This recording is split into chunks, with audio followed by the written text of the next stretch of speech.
আজকে সকালে যে ছজন শিক্ষিকা গেছেন তাদের সঙ্গে দেখা করে উনি মনে করেছেন যে উনি এই যে ওনার যে পাহাড় প্রমাণ দুর্নীতি সেটা চাপা দেওয়ার জন্য তারা ওনার সহায়ক হতে পারবে না, সেই জন্য আজকে তিনি এই জায়গাটায় যাচ্ছেন। এটা অসৎ সরকার চলছে পুরোপুরি দুর্নীতির উপর নির্ভর করে। এটা এত অসাধু সরকার যারা আইনের তোয়াক্কা করে না। এইটাই হচ্ছে ওনার মানে বোঝাবুঝির অভাব, বলছি না, আইন সংবিধান কিছুই বোঝেন না। মুশকিল হচ্ছে সেটাই আমাদের এইরকম একজন মুখ্যমন্ত্রীকে নিয়ে 14 বছর চলতে হচ্ছে।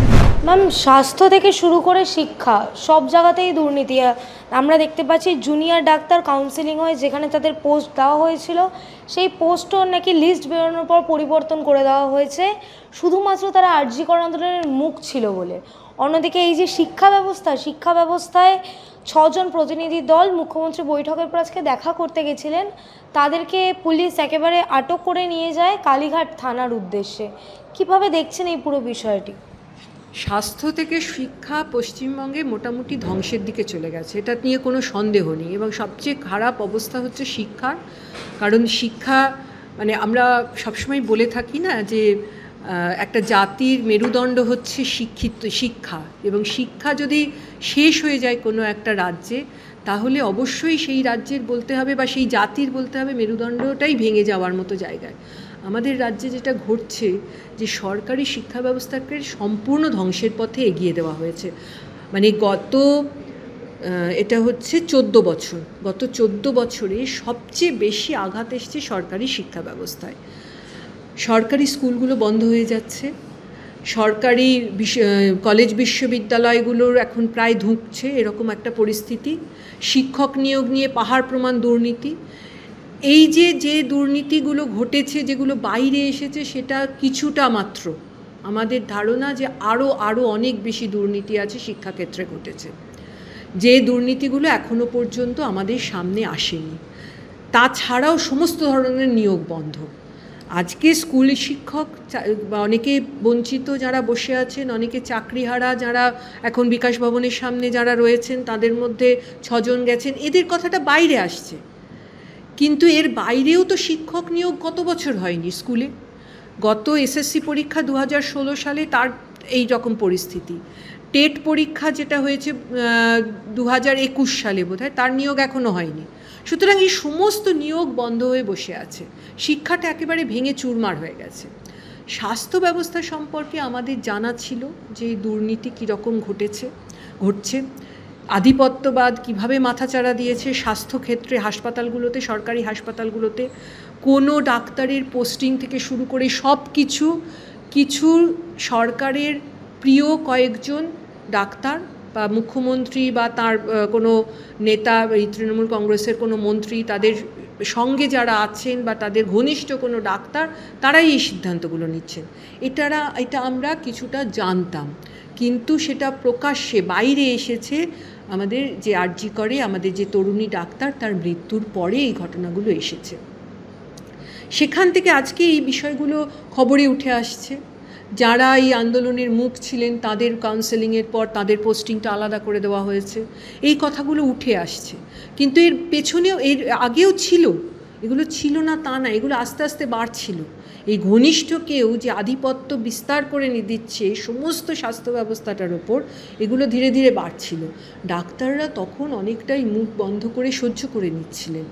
আমাদের অনেকবারই মনে হয়েছে আরজি কর আন্দোলন নিয়ে আমরা এটা অনেকবার বলার চেষ্টা করেছি যে এই তরুণী ডাক্তার নিশ্চিতভাবে প্রতিবাদ করতে গিয়েছিলেন, যার জন্য তাকে এইরকম একটা ভয়ঙ্কর মানে তার উপর যে ভয়ঙ্কর অত্যাচার নেমে আসে এবং অবশেষে তিনি খুন হন।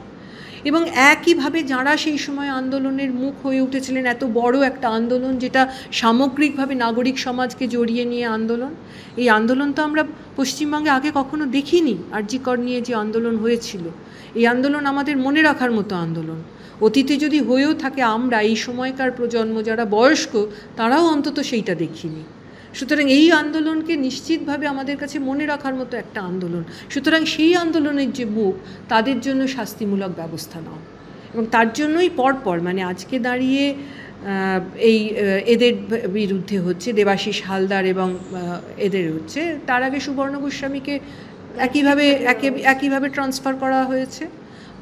অনিকেত বা দেবাশিসের বিরুদ্ধে যে ঘটনাগুলো ঘটছে, তার আগে সুবর্ণ গোস্বামীকে ওইভাবে পোস্টিং, একটা মনে হয়েছে পানিশমেন্ট পোস্টিং, আমাদের সবার কাছেই মনে হয়েছে। আর এইটা তো একেবারেই একটা দুর্নীতি। কারণ কাউন্সেলিংয়ে সে যে কলেজটা, যে হাসপাতালটা ঠিক করে এলো মেধার ভিত্তিতে, আমরা প্রত্যেকে জানি কাউন্সেলিং মানে কি। এটাকে রুটিন পোস্টিং, রুটিন ট্রান্সফার বললে কিন্তু আমরা কেউই মানব না। সে ঠিক করে এলো যে আমি এইখানে যাব, এই হাসপাতালে যাব, সেটাকে এখন বলা হলো যে না, তাকে অন্য জায়গায় দিয়ে দেওয়া হলো। লিস্ট বেরোলে দেখা গেল অন্য জায়গায় গেছে, এবং তার অ্যাকচুয়ালি ওই পানিশমেন্ট পোস্টিং বলেই আমরা মনে করছি। এটা অসহ্য একটা পরিস্থিতির মধ্যে পশ্চিমবঙ্গবাসী আজকে আছে। কিন্তু সমস্যা হচ্ছে যে পশ্চিমবঙ্গবাসীকে বোঝারও দরকার, পশ্চিমবঙ্গবাসী যে এই অসহ্য অবস্থাটা আসলে তাদের জন্য একটা ভয়ঙ্কর পরিস্থিতি তৈরি করছে। কিন্তু ম্যাম, একেবারেই এই যে চাকরিহারারা বারংবার বলছিলেন রাজ্যের সাথে সাক্ষাৎ করবেন, মুখ্যমন্ত্রী তার পরেক্ষণে একবারে প্রেস মিট করলেন। প্রেস মিট করে তিনি একবারে হুঁশিয়ারি দিলেন যে আমার কথা যেন বিকৃত করে না বলা হয়। সেটা তো ওনার কথা বিকৃত করে বলার তো জায়গা নেই। কারণ আপনারা যারা টেলিভিশন চ্যানেলে দেখান বা যারা আপনারা ইউটিউব চ্যানেলে দেখাচ্ছেন, এখন তো এইটা সমস্ত কথাই আমরা দেখতে পাচ্ছি, শুনতে পাচ্ছি। কিন্তু সুতরাং উনি কি বলছেন সেটা এখন পশ্চিমবঙ্গের সাধারণ মানুষ তারা শুনতে পাচ্ছেন, বুঝতে পারছেন, সবটাই জানেন। সেটা না জানার কোনো বিষয় নেই। সমস্যা হচ্ছে যে ওনার যখন মনে হচ্ছে যে এদের সঙ্গে দেখা করলে সুবিধা হবে, ওনার দুর্নীতিটাকে ঢাকা দেওয়া যাবে, তখন সেই রকম পদক্ষেপ করছেন। আজকে সকালে যে 6জন শিক্ষিকা গেছেন, যাদের আমরা দেখলাম যে তাদের পুলিশ নিয়ে সরিয়ে দিচ্ছে এবং কালীঘাট থানায় নিয়ে যাচ্ছে, তাদের সঙ্গে দেখা করে উনি মনে করেছেন যে উনি এই যে ওনার যে পাহাড় প্রমাণ দুর্নীতি, সেটা চাপা দেওয়ার জন্য তারা ওনার সহায়ক হতে পারবে না, সেই জন্য আজকে তিনি এই জায়গাটায় যাচ্ছেন না। এটা পরিষ্কার। মানে আসল ওনার উদ্দেশ্য হচ্ছে কিভাবে এই পাহাড় প্রমাণ দুর্নীতি, যার সঙ্গে তৃণমূল কংগ্রেসের নেতা নেত্রী মন্ত্রীরা যুক্ত, সেটাকে কি করে চাপা দেওয়া যায়। তার বলি হচ্ছে আজকে চাকরিহারারা। এটাই হচ্ছে সবচেয়ে দুঃখজনক, যে দুর্নীতি যারা করলো, বলি হলো যারা যোগ্যতার সঙ্গে একটা পরীক্ষায় উত্তীর্ণ হয়ে শিক্ষকতার চাকরির খোঁজ করেছিলেন এবং যারা শিক্ষকতা করছিলেন। তার সঙ্গে যে অংশটা বলি হচ্ছে, যেটা আমি বলতে চাইছি, তার সঙ্গে বলি হচ্ছে পশ্চিমবঙ্গের ভবিষ্যৎ প্রজন্ম, যারা স্কুলে লেখাপড়া করছিল। আজকেই আর একটা খবর আছে, আজকে আমি দেখছিলাম যে জঙ্গলমহলে প্রাইভেট স্কুলে পড়াতে, তার কারণ হচ্ছে সরকারি স্কুলগুলো চলছে না। যে গরিব বাবা মা যারা ছেলে মেয়েদের প্রাইভেট স্কুলে পাঠাচ্ছে অনেকটা টিউশন ফি দিয়ে, সরকারি স্কুলে পড়াতে পারছে না। সুতরাং এই প্রজন্মটাও ধ্বংসের দিকে এগিয়ে যাচ্ছে। এটাও আমাদের কিন্তু বুঝতে হবে যে শুধুমাত্র আজকে যারা চাকরিহারা তারা নয়, আমাদের পরবর্তী প্রজন্ম ধ্বংসের দিকে এগিয়ে যাচ্ছে, তাদের লেখাপড়ার সুযোগটা হারিয়ে যাচ্ছে তাদের কাছ থেকে। এটাও একটা ভয়ঙ্কর জায়গা। কিন্তু মুখ্যমন্ত্রী তো একবার প্রেস মিট করে বললেন যারা পুনরায় পরীক্ষায় বসতে পারবেন না কিংবা গ্রুপ সি গ্রুপ ডি, তাদের জন্য মুখ্যমন্ত্রীর সরকারি দপ্তরে অনেক পদ ফাঁকা আছে, সেখানে নিয়োগ করিয়ে দেবেন। দুর্নীতি ভয়ঙ্কর একটা অসৎ সরকার চলছে, পুরোপুরি দুর্নীতির ওপর নির্ভর করে। একটা এত অসাধু সরকার, যারা আইনের তোয়াক্কা করে না। বারবার আইন শেখাতে গেলে, সংবিধান কি রাইট দিয়েছে ভারতবর্ষের নাগরিককে, সেটা শেখাতে গেলে তাদের কোর্ট পর্যন্ত টেনে নিয়ে যেতে হয়। কোনো কেস করার কারোর দরকারই ছিল না, কোর্ট পর্যন্ত যাওয়ার দরকারই ছিল না, যদি সরকার আইনি ব্যবস্থা মেনে নিয়ে চলতো, আইন মেনে চলতো। তাহলে কেন কোনো মানুষ, সাধারণ মানুষ কেন কোর্ট পর্যন্ত যাবে? আজকে উনি যে কথাটা বলছেন, আবার তো এখানে আর একটা সমস্যার কথা উনি বলে দিলেন, যে যারা আসলে কোর্টের দ্বারা, সুপ্রিম কোর্ট যাদের অযোগ্য বলেছেন, যাদের চাকরি গেছে, তাদের উনি অন্য জায়গায় নিয়োগপত্র দেবেন। উনি কি নিয়োগপত্র দেওয়ার মালিক? উনি জানেন কিভাবে নিয়োগ হয়, তার প্রসিডিওর কি, কিভাবে কি ঘটছে উনি জানেন? উনি কি নিজেকে সব কিছু এই রাজ্যটার মালিক মনে করছেন? এটাই তো সবচেয়ে দুর্ভাগ্য আজকে আমাদের, যে তৃণমূল কংগ্রেস উনি মনে করছেন মুখ্যমন্ত্রী হিসেবে উনি রাজ্যটার মালিক, এবং ওনার যে দলে যেখানে আছে তারা প্রত্যেকটা জায়গায় স্থানীয় অঞ্চলে তারা নিজেদের মালিক মনে করছে, জমিদার মনে করছে, যে কারণে আজকে আমাদের প্রত্যেক অঞ্চলে, পশ্চিমবঙ্গের বিভিন্ন অঞ্চলে শাহজাহানের মতো এক একজন জন্ম নিচ্ছে, অনুব্রতর মতো এক একজন জন্ম নিচ্ছে, যারা সামগ্রিকভাবে ওই অঞ্চলের মানুষের ভালো মন্দ সবটা নিজেদের হাতের মুঠোয় নিয়ে আসতে চায়। উনি যেটা বলছেন নিয়োগপত্র ওই অন্য দপ্তরে চাকরি দেবেন, এটা সম্পূর্ণ বেআইনি। এটা হতে পারে না। প্রত্যেকটা দপ্তরের থ্রু সিলেকশন, এমনকি সেটা যদি কন্ট্রাকচুয়াল পজিশন হয়, অ্যাডহক পজিশন হয়, সেটাও সিলেকশনের মধ্যে দিয়ে যেতে হয়। সিলেকশন ছাড়া এই ঘটনা ঘটতে পারে না। সুতরাং উনি বলছেন চাকরি দিয়ে দেবেন, আমি যদি ধরেও নিই সেটা কোনো কন্ট্রাকচুয়াল পজিশন, তাহলেও কিন্তু সেটা কোনো একটা সিলেকশন কমিটি ছাড়া, কোনো একটা নির্দিষ্ট সিলেকশন প্রসিডিওর ছাড়া হতে পারে না। সুতরাং এই জায়গায় দাঁড়িয়ে আবার উনি আর একটা বেআইনি কাজ করার জন্য ওনার দপ্তরগুলোকে বলছেন, যে দপ্তরগুলো যদি একটা ভুল বেআইনি সিলেকশন প্রসিডিওরের মধ্যে দিয়ে যায়, তাহলে সেই সিলেকশন আবার কোয়েশ্চেন্ড হবে, আবার সেটা নিয়ে কেস হবে।